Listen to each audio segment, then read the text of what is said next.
sort de ce désert-là. Alléluia. Amen. Maman Edith a dit que le Seigneur siège au milieu de la louange de son peuple. N'est-ce pas vrai? Amen. Je vais faire la transition dans cette prédication ce matin entre ce qu'elles ont dit là. Entre le désert par lequel on peut passer et la gloire rendue à Dieu, parce que quand on lui rend gloire, lui, il siège au milieu de la louange. Alléluia. Et de là, on tirera, sur base de la parole de Dieu, des leçons qui s'imposent et qui sont merveilleuses. C'est pourquoi je peux déjà dire, je tiens à ce que la parole qui va être annoncée aujourd'hui, vraiment qu'on la garde, qu'on la souligne dans nos cœurs. Pourquoi? Parce que ce que je veux dire aujourd'hui, je l'ai reçu pendant le jeûne et prière de décembre. Je repoussais toujours le temps d'en parler, Et aujourd'hui, je vais même dire pourquoi. Parce que moi-même, je l'ai su après. Pourquoi le Saint-Esprit nous avait conduits dans ce thème qui était de glorifier Dieu. Vous savez, d'habitude, au mois de décembre, quand on jeûne, on prie, les yeux sont fixés sur l'année qui arrive. Donc très vite, on commence à dire, Seigneur, on veut ça, on veut ça, on veut ça. Mais nous, ça a été bizarre, ça a été drôle. Nous avons été conduits juste à demeurer dans la louange, dans les actions de grâce. Et c'est vers la fin de l'année, donc le jeûne et prière était largement entamé, que le Seigneur m'a dit pourquoi.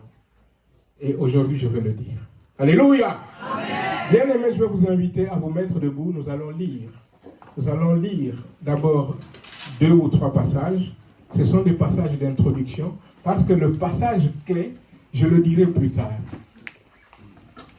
Alors, chacun prend sa Bible dans le livre de 1 roi, le premier livre des rois. Nous allons lire sur donc le désert. Nous allons lire juste le premier verset et le 7. Verset 1, verset 7. 1 roi 17, 1 et 7. Et après on passe, pendant qu'on est debout, on va lire 2 autres passages. 1 roi,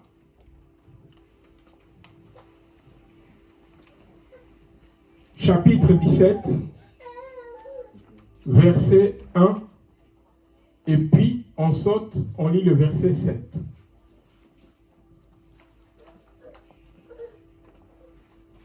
Je me rends compte que je n'ai pas mes lunettes, mais ce n'est pas grave, on va lire. À 3, nous lisons la parole de Dieu. 1, 2, 3. Élie le Tishbite, l'un des habitants de Galade, dit à Akab, l'Éternel est vivant, le Dieu d'Israël, dont je suis le serviteur, il n'y aura ces années-ci ni rosée, ni pluie, sinon à ma parole. Verset 7. Mais au bout d'un certain temps, le torrent fut à sec, car il n'était point tombé de pluie dans le pays. Amen. Nous prenons un autre passage dans le livre de Osée. Osée, c'est toujours dans l'Ancien Testament. Nous prenons Osée.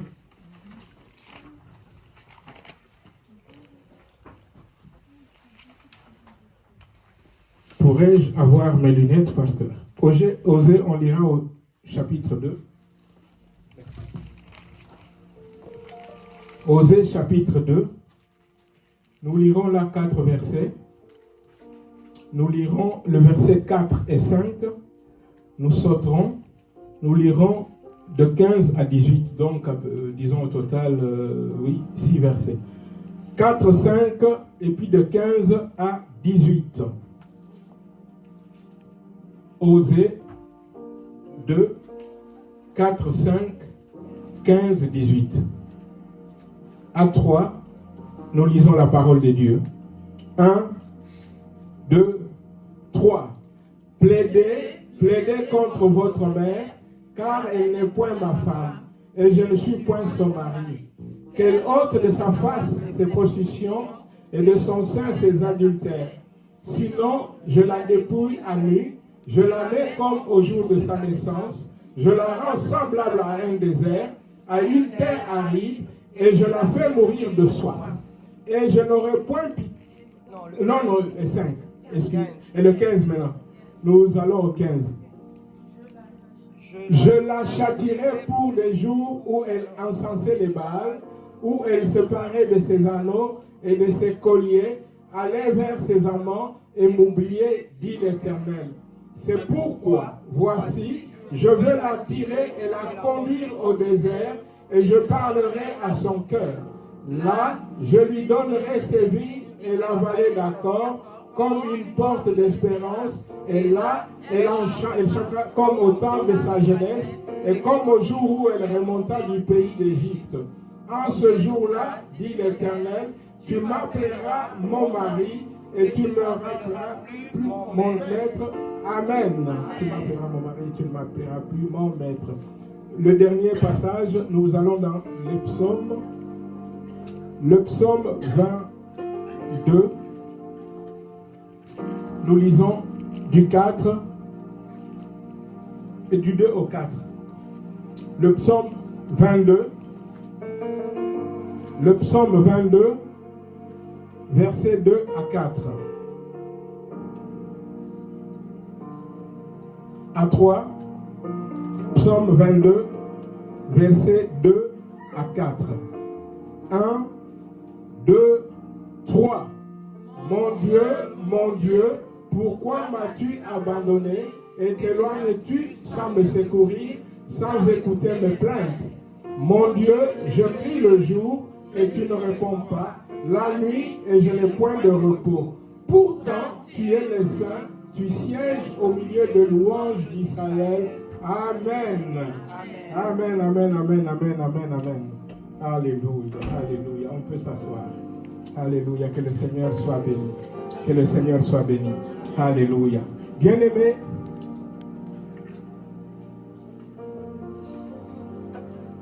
tout homme passe par le désert à un moment ou à un autre. Quand je dis tout homme, j'ajoute aussi tout organisme. Vous voyez, d'une façon ou d'une autre, à un moment ou à un autre, on passe par le désert. Le désert, c'est donc l'école de Dieu pour que Dieu nous forme. Dieu autorise que nous passons par le désert parce qu'il est en train de nous former. Amen. Et il faut dire qu'il y a de ces déserts-là dans lesquels nous nous mettons nous-mêmes à cause de notre désobéissance. Alléluia. À cause de notre désobéissance. Mais dans le désert, il y a beaucoup d'enseignements à tirer. Ce matin, nous n'allons pas tirer d'enseignements. Nous en parlerons quand le Seigneur voudra. Hein? Mais, bien-aimés, lorsqu'on passe par le désert, il y a comme une prière dans le cœur de tout homme. Bien-aimés, la prière qu'on exprime d'une façon ou d'une autre. Et le psaume 22 nous a parlé un peu de ce cri, de cette prière. Dans le psaume 22, il s'agit de Jésus. Dans le psaume 22, c'est Jésus. Vous connaissez tous cette parole par laquelle nous avons commencé ce psaume 22. Eli, Eli, lama sabachthani. Cette parole que Jésus a dite à la croix. Donc, ce psaume-là, c'est un psaume comme beaucoup de psaumes, c'est un psaume messianique. En fait, on nous parle de ce qui était dans le cœur de Jésus. Mais, bien aimé, c'est aussi ce qu'il y a dans le cœur de tout homme. Quand je passe par un temps de désert, il y a un cri dans mon cœur. Parce que qui dit désert, dit sécheresse, dit période aride. Je passe dans un moment difficile, je ne comprends pas. Je crie à Dieu comme Jésus, là, vous savez, à la croix. Dieu s'est détourné Dieu a tourné sa face. Jésus a crié. Parce que Dieu ne pouvait... Dieu est saint. À la croix, Jésus a été fait péché. Jésus n'a jamais été pécheur. Il a été fait péché à la croix. Dieu qui est saint ne pouvait pas faire autrement que détacher son regard du péché. Son fils était fait péché. Et la Bible nous dit, si lui il a été fait péché, c'est pour que nous soyons fait justice de Dieu en lui. Alléluia. Voilà. Jésus est là à la... J'ai fermé, mais je vais demander à quelqu'un d'ouvrir, d'être sur ce psaume 22, s'il vous plaît. Jésus est là à la croix. Nous sommes là, nous passons par des moments difficiles. Qu'est-ce qui se passe? Jésus dit, je crie, je te parle, mais rien ne se passe. C'est ça le désert. Lis-moi un peu le début du psaume, ce qu'on a lu, le verset 2. Mon Dieu, pourquoi m'as-tu abandonné? Et t'éloignes-tu sans me secourir, sans écouter mes plaintes? Amen. Attends. Dans le désert, tu cries à Dieu, mais tu as l'impression que Dieu ne t'entend pas. Mon Dieu, pourquoi t'éloignes-tu? Je crie. Et après, on va nous dire même, je crie tout le temps. Continue. Verset 3. Mon Dieu, je crie le jour et tu ne réponds pas. La nuit et je n'ai point de repos. Pourtant, tu es... Attends. Là, c'est le verset 4. Le 4, on le laisse pour l'instant. Je crie de nuit. Je crie de jour. Bien-aimé, le désert, comme on a dit, c'est une période de sécheresse. Le désert, c'est le temps où il n'y a pas de pluie. Vous voyez, ici en Europe, on ne connaît pas trop le désert. Quand au mois de juillet, août, il ne pleut pas pendant quelques temps, on va nous dire, ouais, c'est désertique. Oui, il n'y a pas d'eau, oui, la nappe phréatique, ceci, cela. Oui, mais il y a des régions où c'est du permanent. Il ne pleut presque pas. Parce que dans une zone désertique, la pluie, c'est vraiment minime. Il n'y a presque pas de pluie. Vous voyez, on fait tout et rien ne marche. On plante, ça ne pousse pas. Vous voyez, les conditions sont extrêmes. C'est rude, c'est dur. Les températures sont vraiment élevées. La journée. La nuit, il fait froid. Donc, on est perdu. Et dans le désert, quand on marche, on ne sait même pas toujours où aller. Parce que quand vous êtes dans un désert, vous regardez, c'est des dunes que vous voyez de sable. Et lorsque le vent passe, le sable est emporté, les dunes changent de place. Tu regardais devant toi, il y avait, voilà, un tas de sable, un tas de sable. Tu te disais, oui, je veux passer entre ces deux-là. C'est ça mon chemin. Mais voilà que pendant que tu parles, le vent passe, le vent est là, le vent emporte. Et puis tu ouvres les yeux, il n'y a plus. Tu ne sais pas où aller.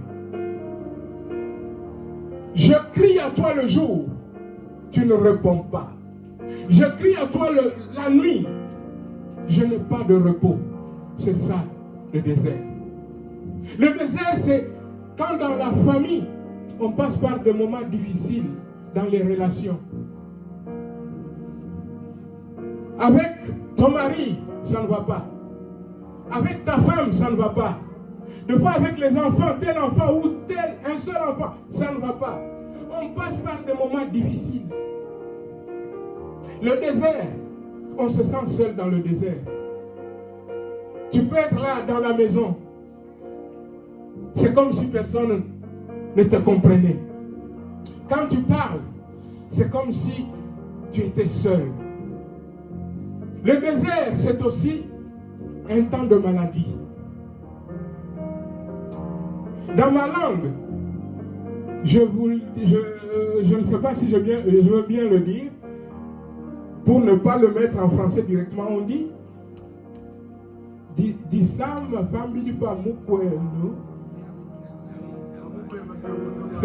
donc la maladie sur le corps de l'autre, c'est comme quelque chose qui est de l'autre côté du fleuve, ou de la mer, vous voyez, j'ai beau te dire, je souffre, ça me fait mal ce genou, j'ai beau te le dire, tu ne peux que t'imaginer, mais tu ne sais pas exactement ce que j'ai. C'est un temps où on est seul. Le désert, c'est un temps aussi d'infertilité. Le désert, c'est quand l'église prie, ou un frère prie, une sœur prie, mais sans résultat. Le désert, c'est aussi quand tu vas évangéliser, tu évangélises, tu parles de Dieu. Les gens te regardent à peine. Ils s'en vont. Tu te dis, Seigneur, qu'est-ce qui ne va pas? Le désert, c'est un temps difficile. Alléluia. Amen. Le désert, c'est un temps difficile. Tu peux être là pendant que les autres chantent, dansent, et toi, tu traverses un temps de désert. Tu es là, tu regardes à gauche, à droite, tu dis, Oko, ne me voyez-vous pas, je souffre, mais personne ne te voit. Tout cela, c'est le désert. Alléluia. Amen. Tout cela, c'est le désert. Bien-aimés, quand nous prenons ce passage, maintenant le verset 4, on peut maintenant regarder le verset 4. Verset 4. Pourtant tu es le Saint, tu sièges au milieu des louanges d'Israël. Alléluia. Pourtant tu es le Saint, tu sièges au milieu de louanges de ton peuple d'Israël. Oh, je vais vous dire dans quelques instants que c'est une piste que le Saint-Esprit a placée là, quand tu es dans le désert. Bien-aimé, quand on est dans le désert, on n'attend qu'une seule chose, que la pluie tombe. Alléluia. Que la pluie tombe, que je vois la main de Dieu, que la pluie tombe. Bien-aimé, mais la pluie, il y a quelqu'un qui commande dans la pluie. Il n'y en a pas deux. Quelqu'un peut-il regarder Job 38, le verset 28? Juste un seul verset. J'ai vu beaucoup de versets. On peut prendre beaucoup de versets. Mais comme on est limité par le temps, je ne prends qu'un seul verset. Donc, Job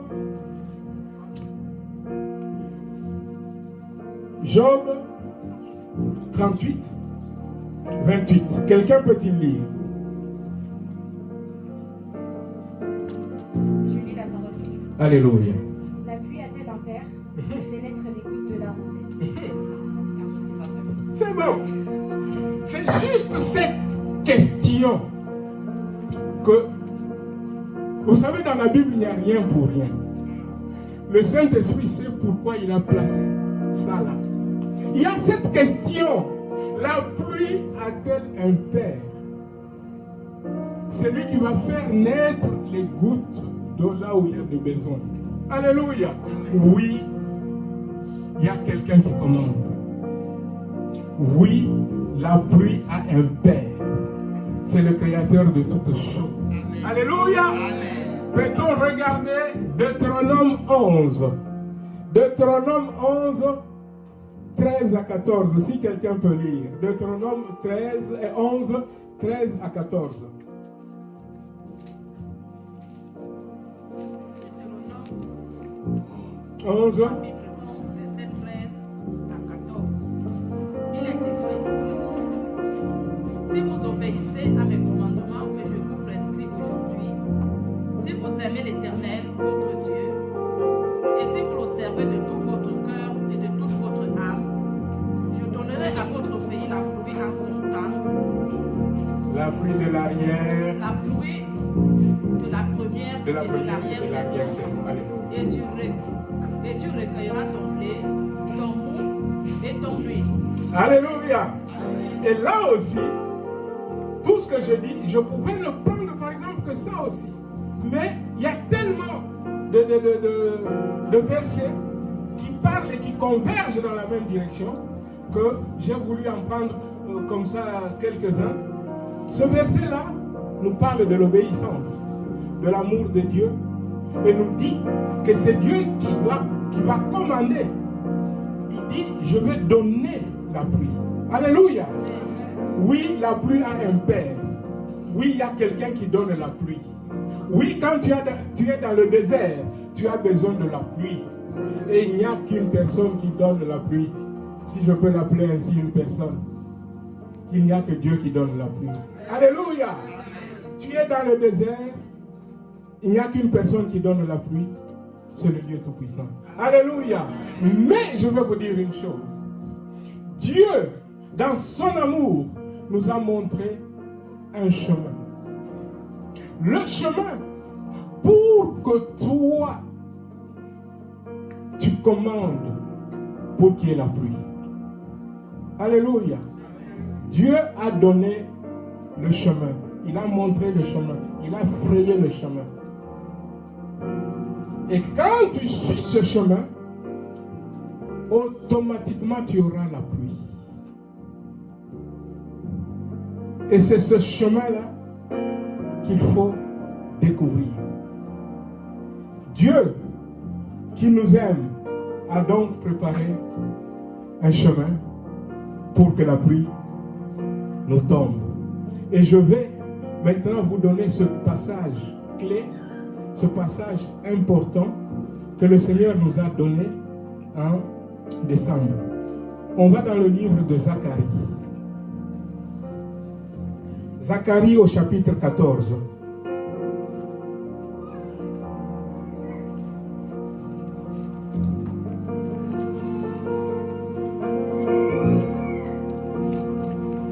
Zacharie 14, si quelqu'un peut lire, c'est le 17 qui nous intéresse.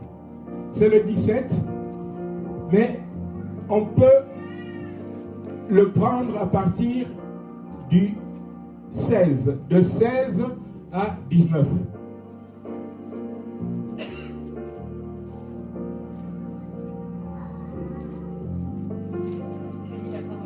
Amen. Tous ceux qui resteront de toutes les nations venus contre Jérusalem monteront chaque année pour se... Attends, je te donne le micro. Prends le micro. Parce que... Voilà.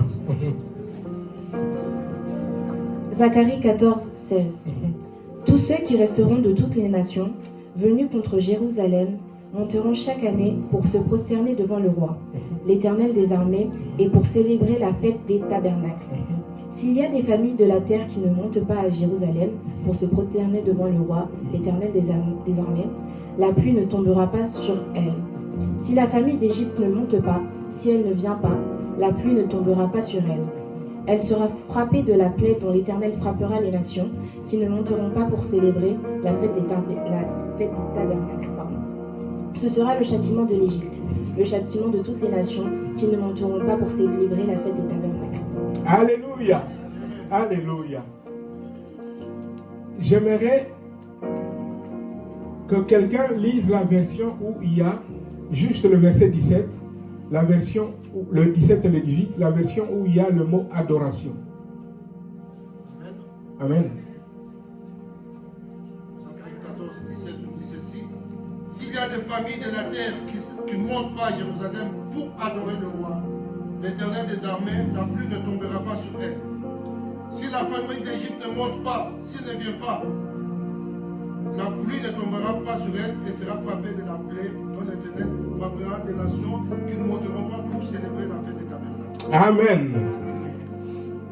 Maintenant arrive le moment où nous lions tout ce que nous avons lu jusqu'à présent. Le désert arrive pour tout le monde, à un moment ou à un autre. Un homme, une famille, une église, un pays, tout organisme, le désert arrive. Quand on est dans le désert, on a besoin que la pluie tombe. Que tous les effets causés par le désert disparaissent. Et Dieu nous dit comment on doit faire monter la pluie. On doit faire pour que la pluie tombe. Avant de continuer, je voudrais ramener à nos souvenirs quand nous étions encore à l'école. Comment est-ce que la pluie se forme et tombe?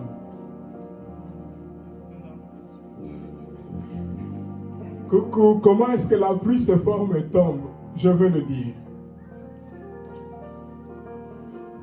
Le soleil, Dieu est représenté aussi par le soleil, notre soleil de justice. Quand le soleil frappe sur les masses d'eau, les rivières, les fleuves, les sources d'eau, qu'est-ce qui se passe? La chaleur, le soleil frappe, il y a les vapeurs qui montent. Lorsque les vapeurs montent, les vapeurs forment des nuages. Plus les vapeurs montent, plus les nuages grossissent. Plus les vapeurs montent, plus il y a ce qu'on appelle, après la condensation va se faire. C'est quoi? Il y a de l'air qui se refroidit, les vapeurs sont montées, et donc ces vapeurs prennent du volume. Les vapeurs prenant du volume, ça ne peut plus être contenu, ça devient plus lourd, ça tombe. C'est ça la pluie. Je reprends en une phrase. Le soleil chauffe, les cours d'eau, il y a des vapeurs qui montent. Et lorsque les vapeurs montent, elles forment des nuages. Et lorsque les nuages deviennent denses, la pluie tombe. C'est comme ça que Dieu a préparé. Alléluia! Et spirituellement, Dieu nous a dit comment il faut faire. On nous a dit, dans ce qu'on a lu, si une famille ne monte pas pour adorer,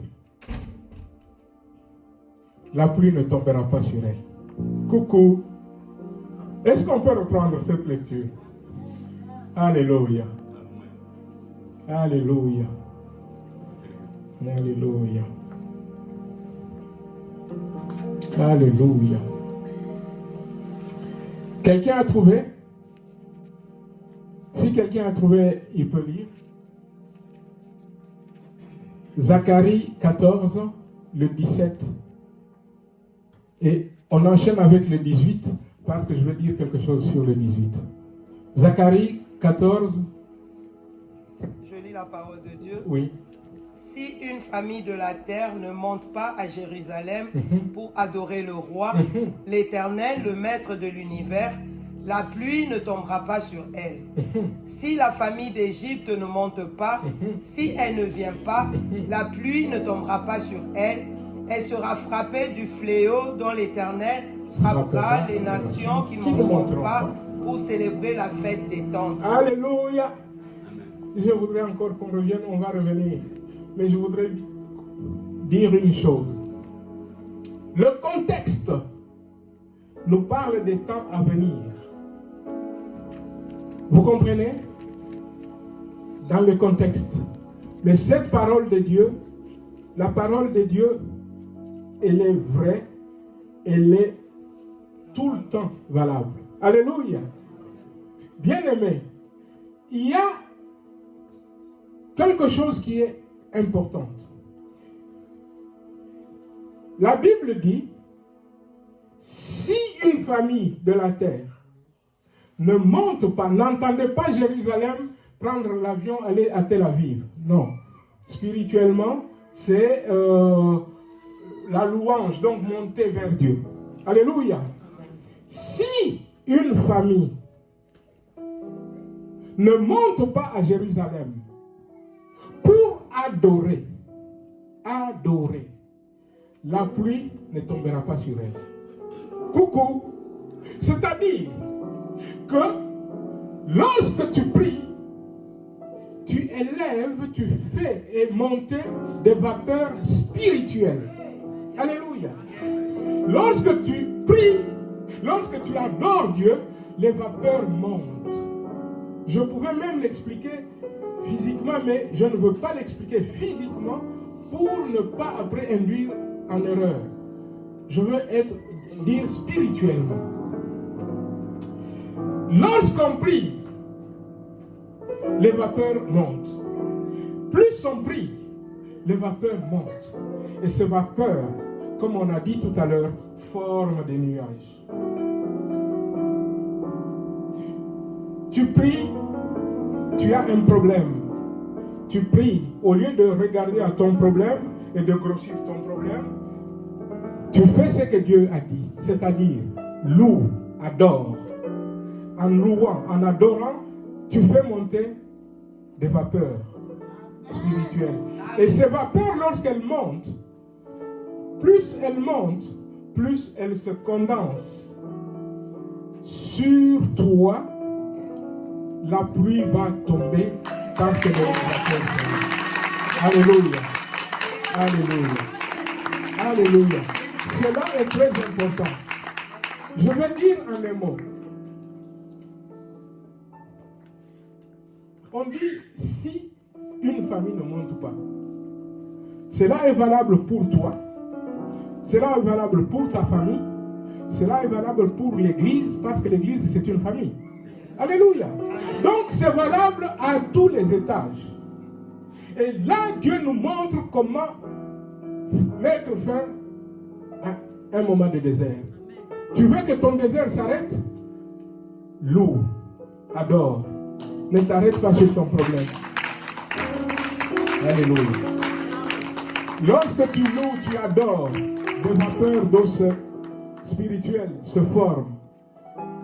Et Dieu regarde, Dieu envoie la pluie. Alléluia. Alléluia. Alléluia. Alléluia. Alléluia. Maintenant, on a pris, tout à l'heure on a lu, je pouvais m'arrêter sur ça, mais j'ai voulu passer parce que je sais que je reviendrai sur ça avec d'autres passages. Alléluia. Je voudrais, bien aimé, que nous prenions le psaume 65 maintenant.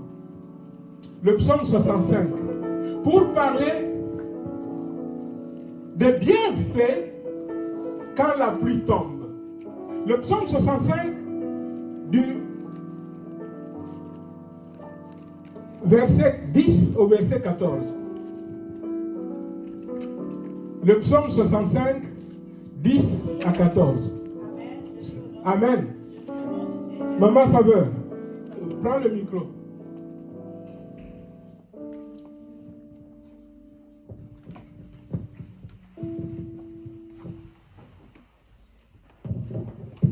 Je lis au nom du Seigneur le psaume 65, du verset 10 à 14.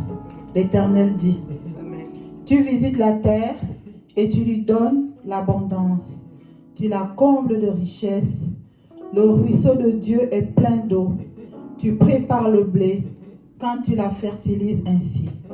En arrosant ses sillons, en aplanissant ses mottes, tu la détrempes par des pluies. Tu bénis son germe. Tu couronnes l'année de tes biens et tes pas versent l'abondance. Les plaines du désert sont abreuvées et les collines sont ceintes d'allégresse. 14. Les pâturages se couvrent de brebis et les vallées se revêtent de froment. Les cris de joie et les chants retentissent. Alléluia. Alléluia. Bien-aimé, si nous analysons, j'avais amené mon portable pour regarder chaque fois l'heure. On a encore du temps. Si nous analysons, même dans ce passage-là, verset après verset, il y a trop de choses que le Saint-Esprit nous montre là-dedans. Quand Dieu visite ton désert, par la pluie. Dieu donne la pluie de la saison, la pluie de l'arrière-saison. Quand Dieu visite, bien-aimé, tes mottes sont détrempées, l'eau coule partout, la vie naît ou la vie renaît. Alléluia. Là où il y avait le sec, on voit que la vie refleurit. Bien-aimé, j'ai encore vérifié, la pluie tombe. Alléluia. Et je vais prendre un dernier exemple. Je vous ai dit que c'était le meilleur. Cet exemple, c'est l'exemple dans notre église. Cet exemple, c'était le témoignage de la semaine passée. Non, c'était la semaine passée. Maman Yoro. Alléluia. Alléluia. Imaginez-vous, vous qui étiez là, parce qu'elle a raconté tout ce qu'elle a vécu, le désert qu'elle a traversé. Imaginez-vous. Elle a traversé le désert. Elle a traversé le désert. Il y en a qui pouvaient se faire même du mal. Le désert était puissant. Qu'est-ce qui s'est passé? Elle a commencé à adorer. Elle a tout mis entre les mains du Seigneur. Et j'aime cette partie de son témoignage quand elle a dit le jour, parce que le désert était toujours quelque part. Le jour où elle se présente à l'hôpital pour être opérée, il y avait toujours ce désert-là, il y avait ce questionnement-là. Il y avait bien sûr la foi qui disait, tiens bon, Dieu est là, oui, mais quelque part il y avait toujours un peu comme une petite peur. Et quand elle a regardé, elle a vu l'enfant, un bébé qui était là, qui devrait aussi après elle subir une opération de cœur. Son cœur a explosé. Elle a dit, Seigneur, je n'ai pas le droit, moi au moins j'ai fait des enfants, je n'ai pas le droit, Seigneur, d'avoir une attitude négative. Je regarde maintenant cet enfant, je commence à louer, à te louer parce que, Seigneur, cet enfant, je le place entre tes mains. Elle a commencé donc à élever des vapeurs spirituelles, de louange et d'adoration. Et qu'est-ce qui s'est passé? Son désert s'est dissipé parce que la pluie est tombée. Elle a commencé à adorer.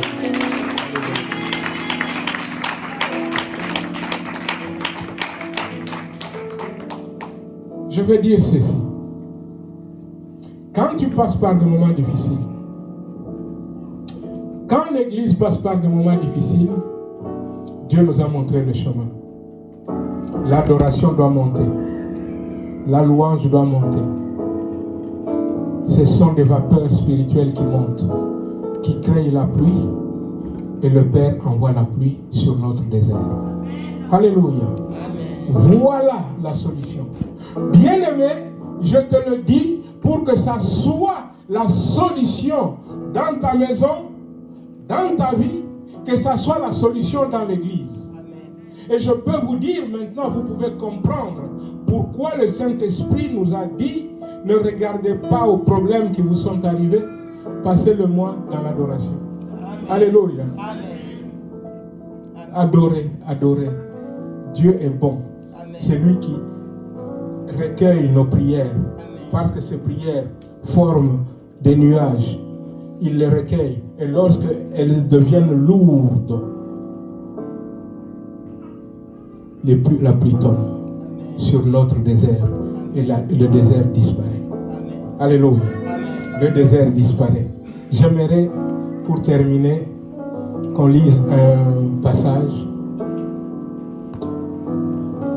Joël au chapitre 2. Joël chapitre 2. On va lire les versets 23 et 24. Joël chapitre 2. Verset 23.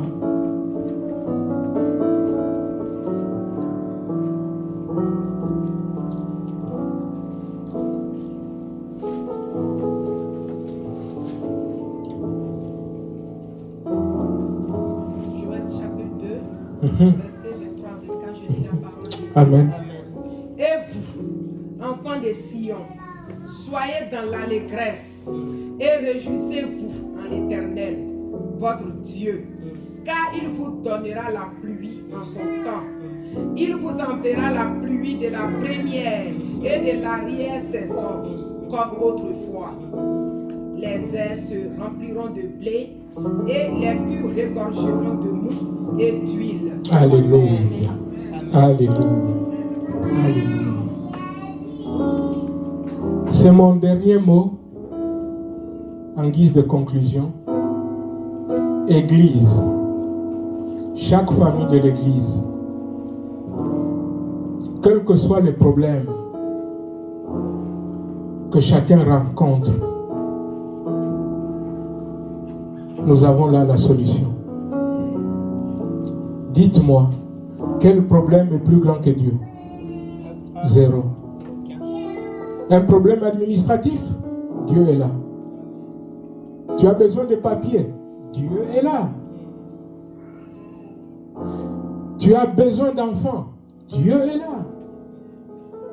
Tu as besoin de bonnes relations dans ta maison? Dieu est là. On a besoin que l'Église aille de l'avant, gagne des âmes? Dieu est là. Et pour toutes ces choses, comprenons ceci. Soyons des adorateurs. Ne regardons pas à nos problèmes. Ne grossissons pas nos problèmes. Dieu est plus grand que tous nos problèmes. Quand tu passes par des temps difficiles, adore, adore, adore. Tu fais monter des vapeurs vers Dieu. Dieu a dit, les familles qui ne monteront pas n'auront pas de pluie. Pas d'adoration, pas de pluie. Tu vas pleurer, il n'y aura toujours pas de pluie. Dieu ne marche pas avec des sentiments, Dieu marche avec des principes. Dieu te dit, tu passes par le désert, adore, adore. Il dit, les familles qui ne monteront pas n'auront pas de pluie. Et on nous a parlé des familles d'Égypte. Je vais dire juste un mot sur les familles d'Égypte. Les familles d'Égypte, ça veut tout simplement dire les familles, au lieu de suivre ce que Dieu dit, qui refusent d'être à l'écoute de Dieu, et donc elles seront châtiées. Et si vous allez lire ce passage en commençant plus haut, le châtiment que Dieu envoie, c'est le désert. Pas de pluie, pas de désert. Et pas de pluie et pas de désert. Qu'est-ce que je dis? Pas de loup, non, pas d'adoration, pas de pluie. Mais si tu élèves l'adoration, la pluie va tomber. Et si tu refuses d'adorer, c'est le désert qui va continuer. Et qui va même s'amplifier. Ma prière pour toi, ma prière pour ta maison, ma prière pour la famille de Dieu que nous sommes, c'est que nous soyons des adorateurs. Celui qui adore Dieu, malgré la situation difficile, malgré le désert, tout celui qui adore Dieu, dit à Dieu par là que c'est toi qui as tout sous ton contrôle. C'est toi à qui je regarde. C'est toi qui es le plus grand. C'est toi qui est le créateur de toutes choses. Tu dis un mot et la chose arrive. Tu ordonnes et elle existe. Que le Seigneur vous bénisse. Amen.